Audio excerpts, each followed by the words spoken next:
2장. 내가 다시는 너희에게 근심 중에 나아가지 아니하기로 스스로 결심하였노니 내가 너희를 근심하게 한다면 내가 근심하게 한 자밖에 나를 기쁘게 할 자가 누구냐. 내가 이같이 쓴 것은 내가 갈 때에 마땅히 나를 기쁘게 할 자로부터 도리어 근심을 얻을까 염려하며 또 너희 모두에 대한 나의 기쁨이 너희 모두의 기쁨인 줄 확신함이로라. 내가 마음에 큰 눌림과 걱정이 있어 많은 눈물로 너희에게 썼노니 이는 너희로 근심하게 하려 한 것이 아니요 오직 내가 너희를 향하여 넘치는 사랑이 있음을 너희로 알게 하려 함이라. 근심하게 한 사람을 용서하라. 근심하게 한 자가 있었을지라도 나를 근심하게 한 것이 아니요 어느 정도 너희 모두를 근심하게 한 것이니 어느 정도라 함은 내가 너무 지나치게 말하지 아니하려 함이라. 이러한 사람은 많은 사람에게서 벌받는 것이 마땅하도다. 그런즉 너희는 차라리 그를 용서하고 위로할 것이니 그가 너무 많은 근심에 잠길까 두려워하노라. 그러므로 너희를 권하노니 사랑을 그들에게 나타내라. 너희가 범사에 순종하는지 그 증거를 알고자 하여 내가 이것을 너희에게 썼노라. 너희가 무슨 일에든지 누구를 용서하면 나도 그리하고 내가 만일 용서한 일이 있으면 용서한 그것은 너희를 위하여 그리스도 앞에서 한 것이니 이는 우리로 사탄에게 속지 않게 하려 함이라. 우리는 그 계책을 알지 못하는 바가 아니로라. 그리스도의 향기. 내가 그리스도의 복음을 위하여 드로아에게 이르매 주 안에서 문이 내게 열렸으되 내가 내 형제 디도를 만나지 못하므로 내 심령이 편하지 못하여 그들을 작별하고 마게도냐로 갔노라. 항상 우리를 그리스도 안에서 이기게 하시고 우리로 말미암아 각처에서 그리스도를 아는 냄새를 나타내시는 하나님께 감사하노라. 우리는 구원받는 자들에게나 망하는 자들에게나 하나님 앞에서 그리스도의 향기니 이 사람에게는 사망으로부터 사망에 이르는 냄새요 저 사람에게는 생명으로부터 생명에 이르는 냄새라. 누가 이 일을 감당하리요. 우리는 수많은 사람들처럼 하나님의 말씀을 혼잡하게 하지 아니하고 곧 순전함으로 하나님께 받은 것 같이 하나님 앞에서와 그리스도 안에서 말하노라.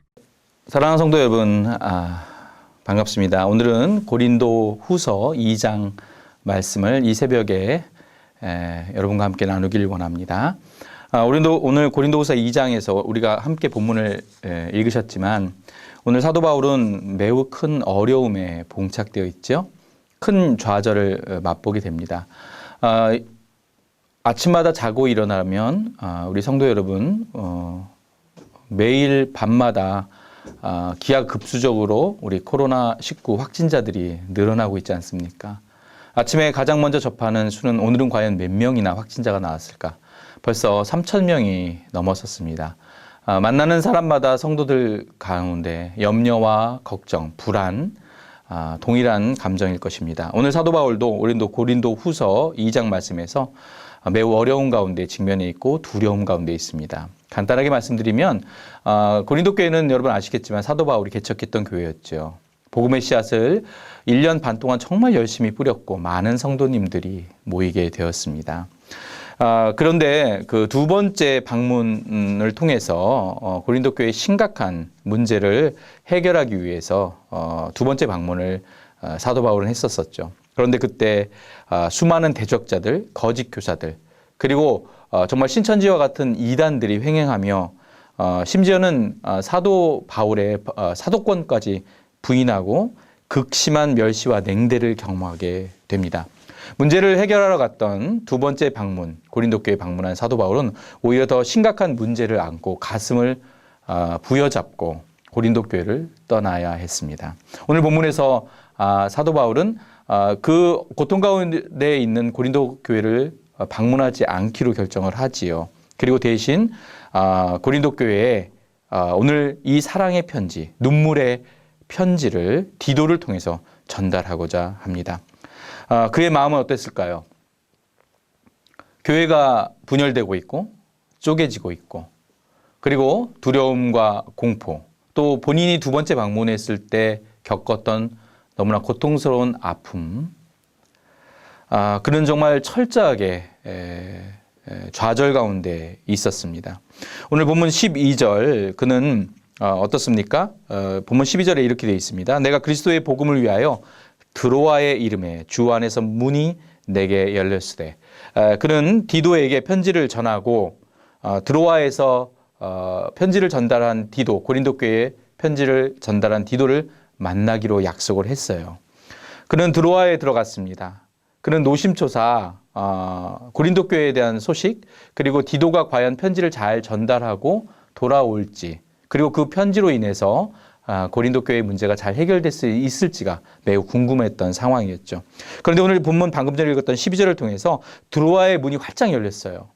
그리고 사도 바울은 그곳에서 복음을 전할 수 있는 기회가 하나님께서 허락했죠. 그러나 어떻습니까? 사도 바울은 너무나 고통 가운데 있었고 또 고린도 교회의 두 번째 방문을 통한 쓰디쓴 고난과 고통을 통해 좌절한 상태였기에, 그리고 디도에 대한, 고린도 교회에 대한 그 소식을 간절히 기다리고 있어서 드로아에서 주어진 복음 전도의 기회를 그만 놓치고 맙니다. 본문 13절 이어서 한번 제가 읽도록 하겠습니다. 내가 내 형제 디도를 만나지 못하므로 내 심령이 편하지 못하여 그들을 작별하고 마게도냐로 갔노라. 그렇습니다. 내 심령이 편하지 못하여. 고린도 교회로부터 받은 대적자들의, 이단들의 공격, 그리고 냉대와 멸시, 그리고 하나님으로부터 받던 사도권마저 부인당하는 그 참혹한 현실. 그는 지금 자기의 하나님께서 주신 역할마저 잊어버리고 있을 정도로 힘들어합니다. 오늘날도 코로나19로 인해서 오늘도 많은 성도님들이 이 새벽 예배 앞에 또는 주일 하나님 앞에 나올 수 없는 그런 참담한 심정들이 있으시지요.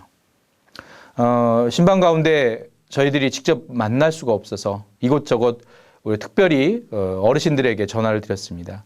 한 권사님께서는 눈물을 흘리시며 비통한 심정으로 저에게 이런 말씀하셨어요.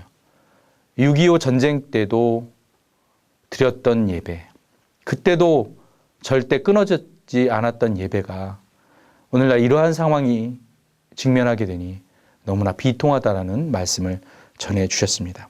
사도 바울은 오늘 본문에서 드로아에서 복음을 전한 그 기회마저 실기할 정도로 너무나 아파하고 있는 모습을 봅니다. 사도 바울의 마음은 요동치기 시작했고 불안했고 두려웠던 것이지요. 자, 이것은 바로 우리 모든 사람의 동일한 문제입니다. 오늘 우리가 이 시대 정말 초유의 사태를 겪고 있습니다. 우리는 만나는 사람마다 두렵습니다. 불안합니다. 도대체 이 사태가 언제 끝날 수 있고 언제 다시 교회에 와서 예배를 볼 수 있을지, 그리고 하루하루 수백 명씩 늘어나는 확진자 앞에 정말 고통을 금하지 못하고 있지요. 그러나 어떻습니까? 때로는 그러다 보니 우리가 오늘 사도 바울의 고난 속에서와 같이 우리가 전해야 될 그 복음의 역할, 그리고 반드시 그럼에도 불구하고 우리는 승리할 수 있다라는 예수 그리스도의 그 복음의 본질을 잃어버리기도 할 때가 있지요. 그래서 세상 사람들처럼 동일하게 비통해하고 좌절하고 고통할 때가 있습니다. 자, 그러나 오늘 이 고통스러운 현실, 사도 바울에게 너무나 놀라운 소식이 전해집니다. 그것은 바로 디도를 통해서 고린도 교회에 정말 회복의 역사, 자기의 편지를 통해서, 눈물의 편지를 통해서 갈라지고 그리고 깨지고 수많은 이단과 거짓 선지자들이 정말로 문제가 조금씩 해결되고 있다라는 소식을 듣게 됩니다. 그래서 그의 편지는 오늘 말씀에서 14절을 보시면 급반전하게 됩니다. 본문 14절 말씀 여러분 같이 한번 읽겠습니다. 제가 같이 읽겠습니다. 시작. 항상 우리를 그리스도 안에서 이기게 하시고 우리로 말미암아 각처에서 그리스도를 아는 냄새를 나타내시는 하나님께 감사하노라. 항상 우리를 그리스도 안에서 이기게 하시고 우리로 말미암아 각처에서 그리스도를 아는 냄새를 나타나게 하는 하나님께 감사한다고 되어 있습니다. 여러분, 그렇습니다. 고통의 터널은 길고 도대체 언제 끝날 것 같이, 여러분, 이 어려움이 금방 끝날 것 같지 않습니다만 오늘 본문 14절의 사도 바울의 고백을 한번 보시기 바랍니다. 우리를 그리스도 안에서 항상 이기게 하십니다. 그런데 여러분, 오늘 14절에 동사가 참 중요합니다. 이 모든 고난과 고통과 대적자들, 이단들을 이기게 하는 것은 바로 우리의 노력과 우리의 힘으로 되는 것이 아니라 하나님께서 이기게 하신다라고 14절에 나와 있습니다. 항상 이기게 하신다. 이기게 하신다. 이 동사는 드리암뷰오라는 헬라어를 쓰는데요. 요즘 말씀이 하면 여러분 트라이엄프입니다. 트라이엄프. 개선행진곡. 로마 군인들이 여러분 그 당시에 전쟁에서 이겨 수많은 로마 시민들 앞에 승전가를 부르며 개선문을 당당하게 통과하는 그러한 트라이엄프. 예수 그리스도를 통해서 하나님께서는 결국 우리가 이 어려움 가운데 반드시 하나님께서 항상 그랬던 것처럼 이기게 하시겠다라고 오늘 본문 14절에서는 말씀하십니다. 그러므로 어떻습니까? 우리로 하여금 14절 각 처에서 그리스도를 아는 냄새를 나타나게 하신다고 합니다. 오늘 우리는 예배당에 모일 수는 없으나 우리의 가정 그리고 일터에서 하나님께서 우리가 있는 그 모든 곳에서 그리스도를 향기가 된다라고 말씀하십니다. 사랑하는 홍성가족 여러분, 조금만 기다리시고 인내하시기 바랍니다. 그리고 그 승리의 승전가를 하나님께서 항상 이기게 하셨던 것처럼 오늘도 분명히 이기게 하신다라고 선포하고 있는 이 말씀을 붙드시기 바랍니다. 우리의 가정, 오늘도 우리의 일터, 그리고 우리의 세상 속에서 우리는 세상 사람들처럼 위축되는 것이 아니라 그리스도의 향기를 각처에서 마음껏 그렇게 뿜어내시는 그리고 승리하시는 여러분 다 되시기를 주님의 이름으로 간절히 기도합니다. 기도하겠습니다. 사랑의 하나님, 오늘 이 어려운 코로나19로 인해 정말로 기독교 역사상 초유의 사태, 우리가 예배당에 모일 수 없고 또 우리는 끊임없는 두려움과 공포로 세상 사람과 동일하게 떨고 있으나 그러나 오늘 사도 바울의 고백처럼 항상 우리를 그리스도 안에서 이기게 하신 하나님께서 각 처에서 가정과 일터와 세상 속에서 우리는 변함없는 그리스도의 향기임을 그렇게 인식하시고 반드시 이 어려움을 이겨내고 승리하는 예수 그리스도의 이름으로 우리의 모든 곳에서 승리한다는 그 말씀 붙들고 오늘도 승리하게 하여 주시옵소서.